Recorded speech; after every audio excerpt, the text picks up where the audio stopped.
Okay, Saturday morning. It is a book review day. It's the 5th of February. It is episode 711. I heard about this book on the My First Million podcast. Love that podcast, by the way. Best podcast in the world, apart from this one. And he said that he loved it. And I was like, oh, what's this about? So American Kingpin is basically this guy who was a bit of a geek, and he decided to start, he wanted to make a difference. He wanted to have... He wanted some life work, something to show for his life work. And so what he did was he started this website called Silk Road, where you can actually buy anything online. It was on the dark web. You could buy drugs, you could buy guns, you could buy whatever you want. And he started up, and he thought he was so clever and never ever going to get caught. The problem is, it's like anything. When you start something, it then escalates and snowballs, and you kind of lose control of something. And that's exactly what happened here. Excuse me. He didn't think he was ever going to get caught. I mean, he lived very frugally. He didn't actually look like he's spending loads of money, but there's a couple of standout mistakes that he made that then ended up getting him caught. And I just kept thinking, oh, what if he just didn't make them mistakes?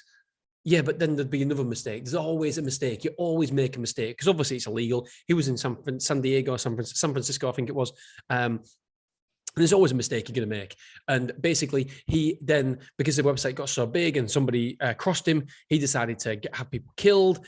He was in bed with I was going to say Charlie's Angels, not Charlie's Angels, Hell's Angels, and all that lot. And he paid for people to be murdered and stuff like that. Whether they actually got murdered or not, we don't ever know because the bodies was never found, or maybe they was just very, very good murderers and never found the body.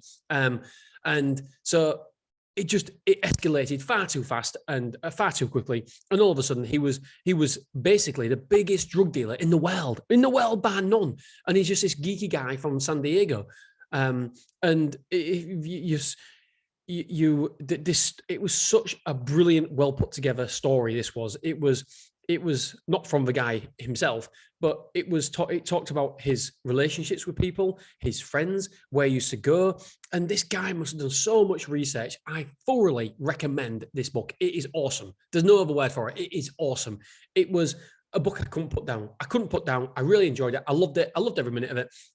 And it was just a story about a guy who wanted his life work to mean something, and his logic, because he was saying why he believed, he didn't believe he was doing anything wrong. He believed that in the future people would look at him as this absolute amazing guy who took down the government and stopped them. You know, the stranglehold that got on drugs and took the drugs. It was basically trying to make drugs safer, taking them off the streets and stuff like that. And his reasons, you can understand them, but ultimately he was selling drugs online. Ultimately, whatever way you look at it, whatever way you slice up the pie, he was selling drugs online. He was then selling guns and stuff, and it just went too big for him. And it's a great book, great story, and I thoroughly recommend somebody, you guys, listen to this to just listen to it, watch it. It will be a story one day. It will be a movie. It is that good. I'm sure of it. There's no doubt in my mind. It will be a blockbuster movie because it was amazing. I can see something like Wolf of Wall Street coming out of it, something like that. I think it'd be fantastic. And Leonardo DiCaprio, he's my money's on him to play the part. I think he's great. All right, enjoy it. Loved it. I recommend it to everybody. See you soon.